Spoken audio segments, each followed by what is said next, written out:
하나님 말씀 고린도후서 4장 15절입니다. 우리 함께 한 목소리로 합독하겠어요. 이는 모든 것이 너희를 위함이니 많은 사람의 감사로 말미암아 은혜가 더하여 넘쳐서 하나님께 영광을 돌리게 하려 함이라. 오늘은 크리스찬이 세상의 고난을 이기는 비결 두 번째 시간, 감사라는 제목으로 말씀을 증거하려고 합니다. 오늘 현장 예배에 참석한 우리 사랑하는 성도들, 그리고 비록 나오지는 못했지만 온라인으로 예배드리는 모든 성도들에게 가을 하늘처럼 하나님의 풍성한 은혜가 넘치기를 주의 이름으로 간절히 축복합니다. 지난 시간 저는 크리스찬이 세상의 고난을 이기는 비결, 목적과 사명을 분명히 하라. 그래서 믿음의 역사, 사랑의 수고, 소망의 인내로 우리에게 주어진 고난을 강한 믿음으로 이겨내자는 말씀을 전했습니다. 저도 그렇지만 우리 모든 성도들 로마서 8장 말씀을 다 좋아하실 줄 알아요. 로마서 8장 37절로 38절 이렇게 말씀하고 있습니다. 이 모든 일에 우리를 사랑하시는 예수로 말미암아 우리가 넉넉히 이기느니라. 사망이나 생명이나 천사들이나 권세들이나 현재일이나 장래일이나 능력이나 높음이나 깊음이나 다른 어떤 피조물이라도 우리를 우리 주 예수 그리스도 안에 있는 하나님의 사랑에서 끊을 수 없으리라. 여러분, 우리는 크리스찬입니다. 우리를 사랑하시는 예수님으로 말미암아 세상의 고난을 넉넉히 이겨내실 줄로 믿습니다. 오늘은 크리스찬이 세상의 고난을 이기는 비결, 감사라는 거예요. 감사. 미국에서 가장 사랑받는 작가 중에 한 명이 멜로디 비티라고 하는 여성이 있습니다. 이분은 미 전역의 공중파 텔레비전에 단골 손님으로 출연하고 있고요, 그녀가 쓴 15권의 저서는 모두 베스트셀러가 되었고, 그녀가 쓴 글은 타임지, 피플지에 대해서 특필되고 있습니다. 공동의존이라고 하는 용어를 세상에 처음 소개한 중독과 회복 분야의 전문가이기도 합니다. 그녀는 1948년 미네소타의 세인트폴에서 태어났어요.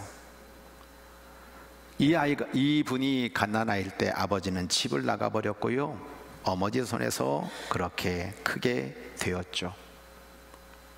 그런 인생을 살아가면서 수많은 일들을 겪습니다. 유기와 납치를 겪고 성학대도 당하고 술과 마약과 그것으로 인해 중독까지 경험하게 되고요, 이혼도 하게 되고 자녀까지 죽는 많은 아픔들을 겪으면서 그 모든 이런 절망들을 스스로 이겨낸 경험을 바탕으로 많은 사람들에게 삶의 해답을 제시해 주고 있는 분이십니다.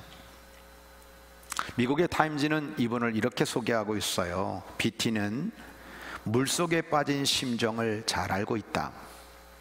그런 경험들이 그녀로 하여금 여전히 정처 없이 표류하고 있는 사람들에게 대중이 가장 인정하는 구명밧줄을 던지도록 만드는 사람이다 라고 평가하고 있습니다. 그런 그녀가 지금까지 겪어왔던 자신의 이 모든 고난을 이겨낼 수 있는 비결이 있는데, 그게 바로 감사라고 고백하고 있는 겁니다. 사는 게 힘들고 고통스러울 때, 아무리 애를 써도 같은 문제가 반복될 때, 결단을 내리려 하지만 잘 되지 않을 때 우리는 기적을 바라게 되는데요, 어떤 상황에 맞닥뜨리든 간에 그 상황을 변화시켜 기적을 일으킬 힘이 우리 자신 안에 있는데, 그게 뭐냐? 감사다라고 그녀는 말하고 있는 겁니다. 이분이 쓴 책이 감사의 기적입니다. 여기에 이런 구절들이 나오죠. 감사는 완전한 인생을 열어준다. 우리가 가진 것을 충분하고 넘치는 것으로 변화시킨다. 부정을 긍정으로, 혼돈을 질서로, 혼란을 명쾌함으로 바꾼다. 문제점을 재능으로, 실패는 성공으로, 예상할 수 없었던 일은 완전한 타이밍으로, 실수는 중요한 일로 변화시킨다. 감사는 과거를 이해하고 현재의 평화를 가져오고 미래를 위한 비전을 제시한다라고 그녀는 쓰고 있습니다. 성도 여러분, 감사는 태도를 바꿔줘요. 우리를 건강하고 행복하게 만들어줍니다. 삶에 대해서 만족하게 만들어줘요. 다른 사람과의 관계를 회복시켜주는 힘이 있습니다. 그래서 감사만 해도 기적이 일어난다는 거예요. 실제로 우리가 40일 동안 감사의 기적 연습을 하면 실제로 그것이 우리의 삶 속에서 기적 같은 일들이 경험되니까 꼭 그렇게 감사를 연습하라고 우리에게 조언해 주고 있습니다. 저는 그녀의 말하는 이 말, 감사는 과거에 대한 이해를 가져다 주고 현재의 평화를 유지시켜 주고 미래를 희망으로 이끌어 준다라고 하는 이 말에 공감하면서 여러분에게 하나님의 말씀을 증거하려고 하는 겁니다. 감사는 과거를 이해하게 합니다. 제가 이렇게 썼어요. 감사는 하나님께 없는 것을 달라는 것이 아니라 하나님 주신 것을 깨닫는 것이기 때문에 부작용이 없습니다. 신명기 6장 12절로 13절을 보면 너는 조심하여 너의 애굽 땅 종되었던 집에서 인도하여 내신 여호와를 잊지 말아라. 하나님을 경외해라. 그를 섬기고 그 이름으로 맹세할 것이니라 라고 말씀하고 있어요.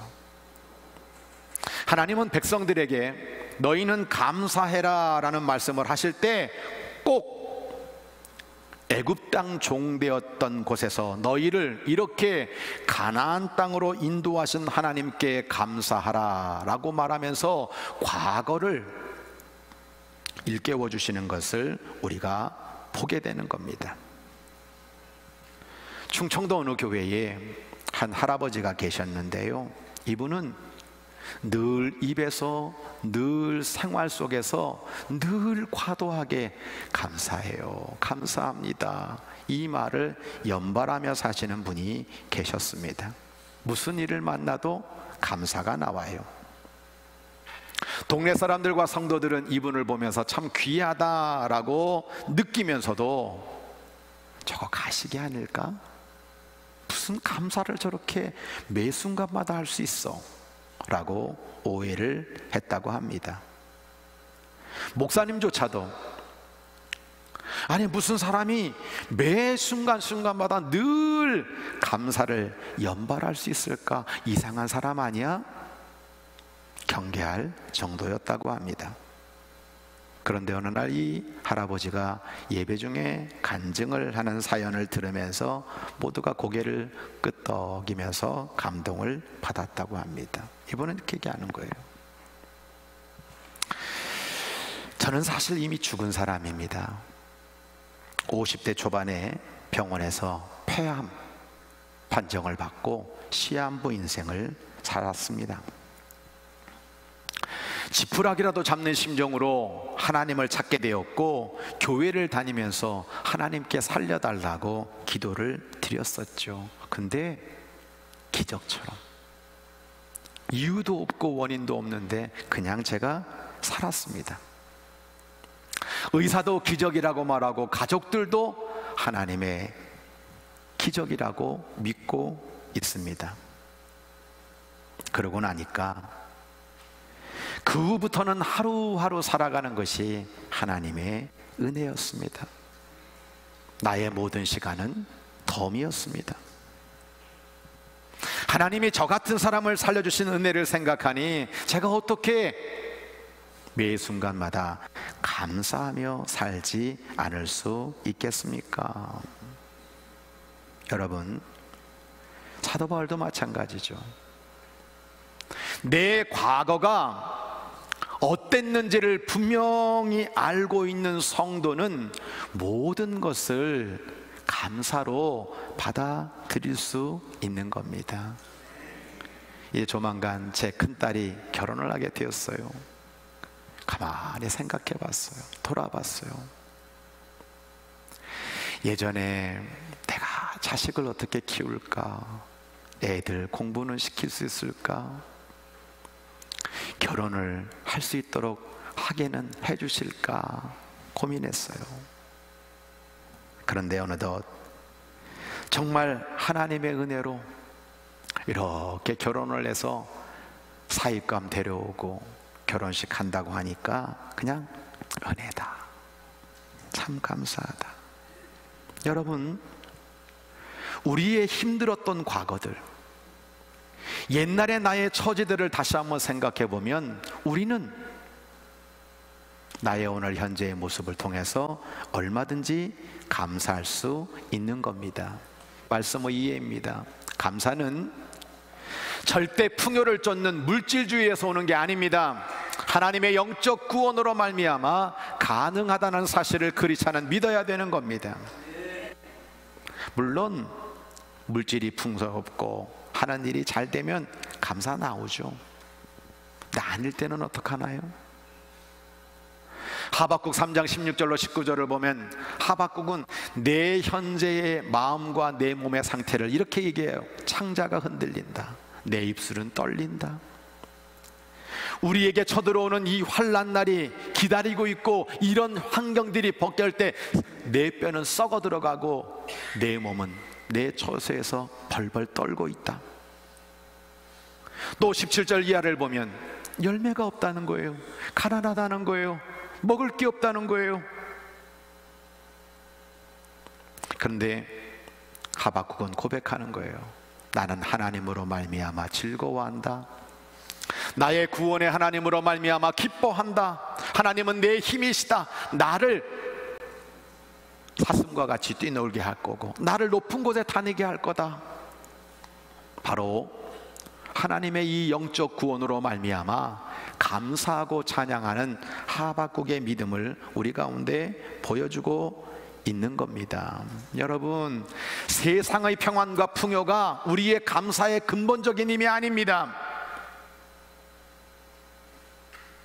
내가 크리스찬으로서 하나님으로부터 구원의 은혜를 누렸다라고 하는 이 은혜를 깨닫게 될 때 우리는 감사로 말미암아 고난을 이기게 되는 것입니다.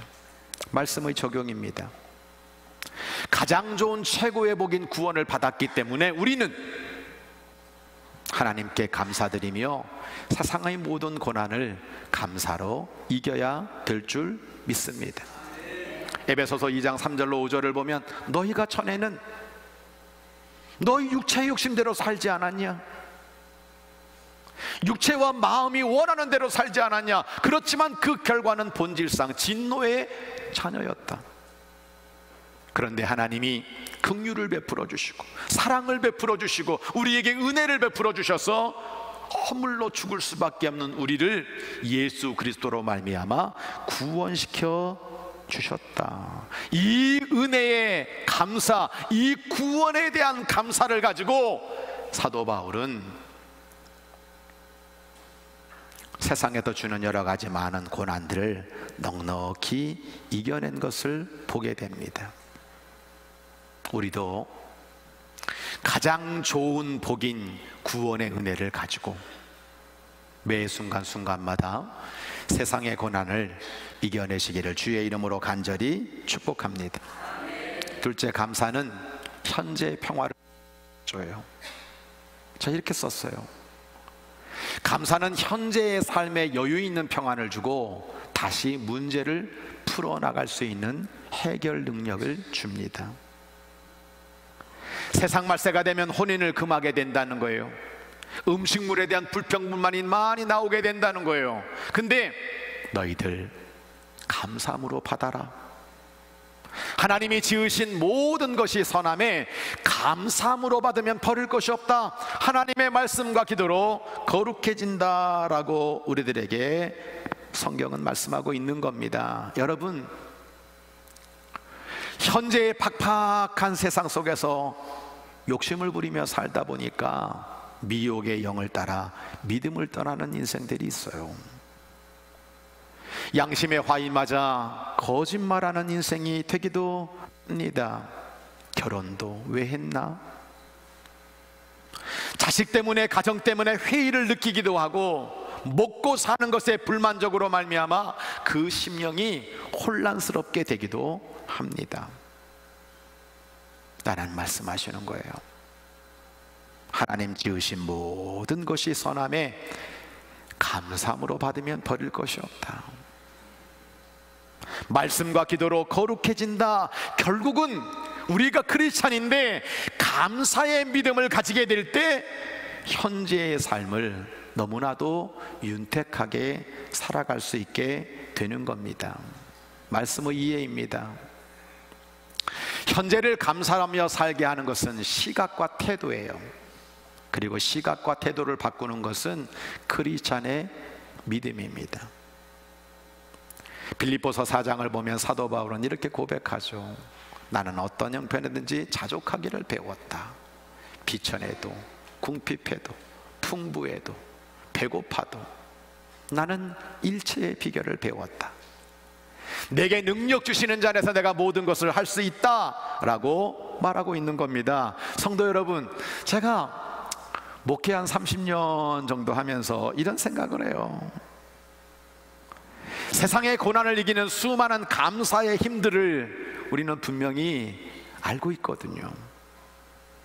근데 감사하며 살 수 있는 것은 절대 환경과 현실이 아니에요. 태도와 시각이에요. 인간은 고등동물입니다. 그래서 여러분, 감각을 따라 더우면 덥다, 추우면 춥다, 여러분 이렇게 느끼는 건 어린아이의 습성이잖아요. 엄마 배고파, 엄마 추워, 엄마 밥 줘, 울어요. 이건 짐승도 똑같이 하는 겁니다. 근데 왜 우리가 고등동물이냐? 성숙하게 시각과 태도를 바꿀 줄 알기 때문에 고등동물인 겁니다. 크리스찬은 특히 믿음을 가지고 이 시각과 태도를 바꿀 수 있는 믿음의 사람이라는 거예요. 그래서 현재를 감사하며 살 수 있게 되는 거예요. 제이 데니스 목사님이 감사치유법이라서 이런 말을 하고 있죠. 만약 당신이 오늘 세금을 많이 내야 한다면 감사하십시오. 당신에게 안정된 직장과 사업장이 있다는 말이기 때문입니다. 당신의 몸무게가 늘어서 옷이 맞지 않는다면 감사하십시오. 그것은 당신이 먹을 것이 넉넉한 인생을 살고 있다는 증거이기 때문에 그렇습니다. 세탁할 옷이 집안 한 구석에 쌓여 있거든 감사하십시오. 그건 당신이 적어도 갈아입을 옷에 여유가 있다는 뜻입니다. 당신 집에 대청소가 필요하고 문고리를 갈아야 되고 창문을 갈아야 한다면 감사하십시오. 당신의 몸을 위탁할 집이 있다는 뜻이기 때문입니다. 멀리서도 주차할 공간을 찾았다면 감사하십시오. 당신에게 잠시라도 운동할 수 있는 기회가 주어졌기 때문입니다. 당신에게 불평할 대통령이 있다면 감사하십시오. 당신은 언론의 자유가 있는 나라에서 살고 있다는 뜻입니다. 교회 뒷좌석에 앉아있는 교회의 찬송 음정이 엉망으로 돌려고 있다면 감사하십시오. 당신의 청각은 정상이기 때문입니다. 아침에 울리는 자명소리가 고통스럽게 들리거든 감사하십시오. 당신에게 일해야 할 하루가 기다리고 있기 때문입니다. 하루해가 저물어 온몸이 나른하고 피곤하거든 감사하십시오. 당신은 오늘 하루 생산적으로 살았다는 증거이기 때문입니다. 여러분, 나는 어떨까요? 여러분은 어떻게 살고 계십니까? 저는요, 세상 사람이나 믿는 사람이나 겪는 일들은 비슷할 수 있어요. 근데 우리는 하나님의 귀한 사람으로서 믿음을 가지고 이 시각과 태도를 바꾸는 거예요. 눈에 보이지 않는 것을 보는 겁니다. 더 좋은 것을 볼 줄 아는 믿음이 있다는 거예요. 그래서 감사의 삶을 사는 거예요. 사도 바울에게도 고난과 비천과 궁핍과 배고픔이 있었어요. 자족하는 비결을 배웠다. 나는 얼마든지 감사한다. 하나님의 능력으로 모든 것을 할 수 있다. 이 믿음 때문에 그가 감사했던 것처럼 우리 사랑하는 모든 성도들에게도 현재 감사의 삶이 끊임없이 이어지게 되기를 주의 이름으로 간절히 부탁합니다. 말씀의 적용입니다. 감사함을 담아 기도하십시오. 같은 빌립보 4장 6절과 7절에 이렇게 말하고 있죠. 아무것도 염려하지 말고 다만 모든 일에 기도와 간구로 너희 구할 것을 감사함으로 하나님께 아뢰라. 그리하면 모든 지각에 뛰어난 하나님의 평강이 그리스도 예수 안에서 너희 마음과 생각을 지키시리라. 여러분, 제가 여러분들에게 빨간 줄로 해놓은 것처럼 너희 구할 것을 감사함으로 하나님께 아뢰라, 이 말씀에 초점을 두려고 하는 겁니다. 감사함을 가지고 오라고 하는 이 헬라어는 메타 유카리스티아스라고 하는 말입니다. 직역하면 이런 뜻이에요. 너희의 구할 것들이 감사함으로 하나님께 아뢰어지도록 하라. 염려하고 걱정하는 것이 앞서지 말고 먼저 하나님을 신뢰하는 믿음을 가지고 우리가 지속적으로 감사를 담아 기도하게 될 때 거기에 응답하시고 축복하시는 역사가 일어난다는 거예요. 어떤 분이 진돗개 감사와 똥개 감사라고 하는 예화를 보내주셔서 웃었어요. 어느 날 진돗개와 똥개가 길에서 만나가지고 자기 주인 자랑을 하기 시작합니다. 진돗개가 말해요. 우리 주인은 참 좋으셔. 먹을 것도 주고 늘 쓰다듬어 줘. 우리 주인은 참 너무 좋은 분이셔서 난 너무 감사해. 나는 주인 없이는 못 살아. 옆에 있는 똥개가 야, 우리 주인은 내가 그렇게 좋은가 봐. 내가 멍멍 짖기만 해도 척척 다 주셔. 그리고 맨 마지막에 이 주인은 나 없이는 못 살아. 그러던 어느 날 주인은요, 매일 짖는 똥개를 개장수한테 팔아버렸대. 왜? 진돗개는 조용히 있어도 늘 좋은 것을 주시는 그 주인을 인정하는 거예요. 난 주인에게 감사해. 주인이 있어 너무 좋아. 근데 똥개는 주인은 나 없이는 못 살아. 내가 짖어야 줘. 여기에 차이가 있다는 거예요. 여러분, 이런 얘기하면 오해하지 말고 들으세요. 하나님은 채무자가 아닙니다. 저와 여러분에게 빚진 분이 아니에요. 근데 우리는 하나님 앞에 늘 채무자처럼 달라고 하는 거예요. 우리가 간구하는 것에 초점을 맞추는 게 아닙니다. 하나님께 하나님을 높여드리며 감사하는 것이 먼저라고 하는 믿음. 그래서 너는 기도보다 감사함을 담아서 하나님 앞에 간구해라. 그것이 바로 세상의 고난을 이기는 크리스찬의 기도라고 우리에게 가르쳐주고 있는 겁니다. 감사는 미래의 비전을 제시합니다. 예레미야 29장 11절 참 좋아하는 말씀인데 하나님 이렇게 말씀하시는 거예요. 너희를 향한 나의 생각을 나는 알고 있다. 평안이요 재앙이 아니다. 나는 너희 미래와 희망을 주려고 하는 하나님이시다 라고 말씀하고 있어요. 근데 이스라엘 백성과 예레미야 선지자의 차이가 뭔지 아십니까? 이스라엘 백성들은 늘 내가 지금 고난당하고 있는 현재에 집중하다 보니까 원망하고 불평하는 거예요. 하나님, 왜 우리나라에 전쟁이 있는 거예요? 우리가 왜 끌려가야 되는 거예요? 왜 나에게 가난이 있는 거예요? 왜 이 문제가 있는 거예요? 그러다 보니까 여기에 초점 맞추다 보니까 원망하고 불평하게 되는 겁니다. 하나님의 사랑을 의심하는 거예요. 하나님 언제 사랑했어요? 하나님 살아계신 건 안 겁니까? 하나님은 정말 나를 도와주시는 거 아닙니까? 왜 내가 그런데 이런 일을 겪어야 됩니까? 라고 그렇게 말하는 게 백성들이에요.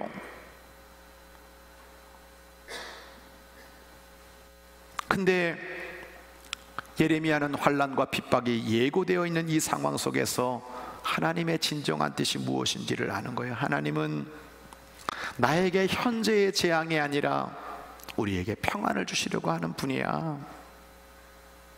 때로 지금은 현재는 때리시는 것 같지만 나를 더 잘되게 하려고 하는 거야.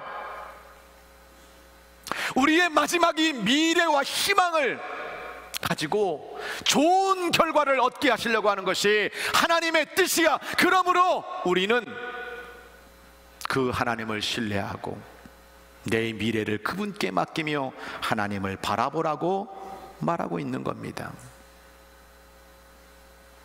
말씀의 이해입니다. 제사 중에 가장 귀한 제사는 감사의 제사예요. 예배 중에 가장 최고의 예배는 감사의 예배입니다. 이런 감사의 예배를 받으신 하나님은 우리의 미래의 서원을 다 갚아주시는 거예요. 영원한 축복을 허락해 주시는 거예요. 시편 50편 다윗은 고백하는 겁니다. 감사로 제사를 드리며 지존하신 이에게 너의 서원을 갚으며. 이 말은 내가 하나님 앞에 서원하는 모든 미래의 문제가 감사로 하나님 앞에 제사 드리는 사람에게 도리어 축복이 되어 돌아온다는 거예요. 환난 날에 나를 부르짖으라. 지금 내가 환난을 당하고 있냐? 내가 너를 건져줄 것이다. 너를 영화롭게 해줄 거다. 감사로 제사를 드리는 자가 나를 영화롭게 한다. 내가 하나님의 구원을 그들 가운데 보여주리라 말씀하고 있는 겁니다. 말씀의 적용입니다. 세상의 고난 뒤편에 있는 주님의 축복을 믿으세요. 그리고 감사로 여러분 미래를 열어가시기를 주의 이름으로 간절히 부탁드립니다. 오늘 고린도서 4장 15절 본문은 이렇게 말하고 있죠. 많은 사람의 감사로 말미암아. 규련교회 성도들, 때로는 오늘 예배 참석한 우리 국군 장병들의 그 많은 감사로 말미암아 은혜가 더하여 넘쳐져서 하나님께 영광을 올려드리기를 원하시는 하나님. 낙심하지 말라는 거예요. 내 겉사람은 낡아지지만 속사람은 날로 새로워진다는 겁니다. 환난은 잠시라는 겁니다. 지극히 크고 영원한 영광은 우리에게 기다리고 있다는 겁니다. 우리는 보이는 걸 주목하는 것이 아니라 보이지 않는 걸 주목하는 거예요. 보이는 것은 잠깐이라는 거예요. 보이지 않는 것은 영원하다는 거예요. 그러므로 우리는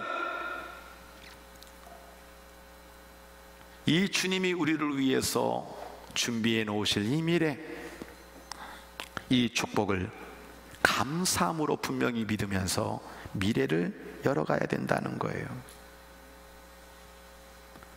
김석균 목사님이 주님 손잡고 일어나세요, 오늘 우리 찬송 불렀습니다.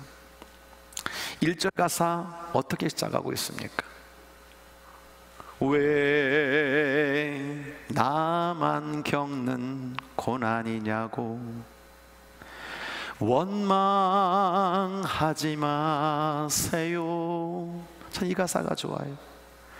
고난의 뒤편에 있는 주님이 주실 축복 미리 보면서 감사하세요.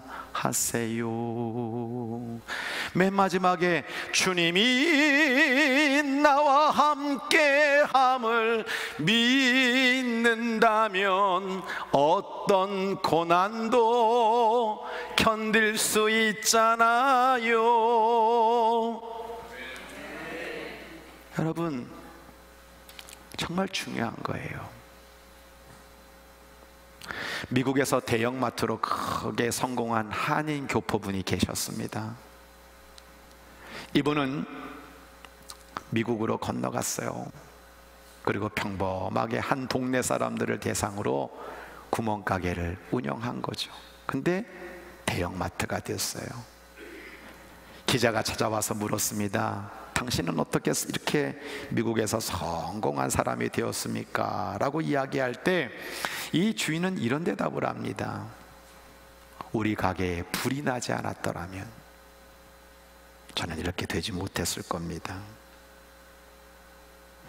미국에 가서 열심히 큰 욕심 없이 자식 잘 키우면서 가게를 운영하고 있는데 어느 날 퇴근해서 집에 돌아갔는데 그 밤에 가게에 불이 난 거예요. 달려나가 보니까 아무것도 건질 것이 없는 거예요. 그 어떤 것도 남아있는 게 없는 거예요. 너무나 절망스러웠고 하나님이 원망스러웠대요. 보이지 않는 미래를 생각하면서 낙심이 찾아왔다는 겁니다. 하나님, 저 어떻게 살아요? 자식들 어떻게 키워요? 그 마음으로 교회에 올라가서 하나님 앞에 기도하고 하나님 앞에 했는데 하나님이 이분에게 용기를 주셨대. 아무개야, 걱정하지 마. 내가 너와 함께해. 나 도와줄 거야. 이분은 그 기도 중에 힘을 얻고 그 다음날 아침 그 잿더미가 되어 있는 그 자신의 가게에다가 편말을 세우고 이렇게 썼다고 합니다. 여러분, 지금까지 우리 가게를 이용해 주셔서 너무 감사드립니다. 근데 그 다음에 이제 폐업합니다가 아니고 불이 났지만 저는 이곳에서 다시 가게를 열 겁니다. 앞으로도 저희 가게를 계속 찾아주시면 제게는 너무나 큰 힘이 되겠습니다. 감사합니다. 하나님 앞에 기도하면서 용기를 내서 이런 글을 쓰고 그 잿더미에서 다시 시작하려고 하는 이분의 의지와 이분의 생각과 이분의 태도가 동네 사람들에게 감동이 됐다는 거예요. 야, 우리가 좀 불편하더라도 이 집 거 팔아주자. 여러분, 얼마나 불편했겠어요. 근데 그 사람들은 지금 우리의 불편함보다 저렇게 일어나려고 하는 그 모습이 너무 귀해 보였다라고 하는 거죠. 다른 동네에 소문나기 시작합니다. 먼 동네에서도 이 집에 와서 물건을 팔아줍니다. 나중에는 매장이 점점 커지게 되고 직원들을 더 많이 고용하게 되고 결국 이렇게 기업형 마트가 되게 되었다는 거예요.